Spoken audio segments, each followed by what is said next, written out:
Ito na naman, magluluto na naman ang fried chicken si Padre de Familia.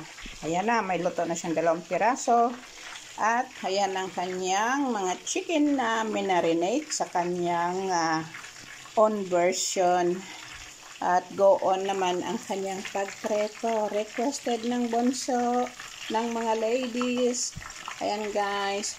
Ito guys, may nilaga akong patatas. So, ngayon, hahatiin natin at lagyan natin ng cheese at ilagay sa oven.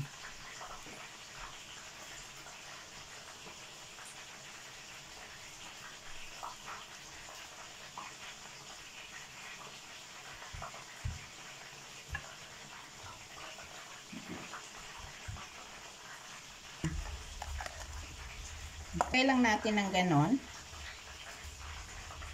Lagyan natin snap chives para pa sa oven around 5 minutes. Ito na guys, yung ating patatas with cheese. Look. Wow na wow.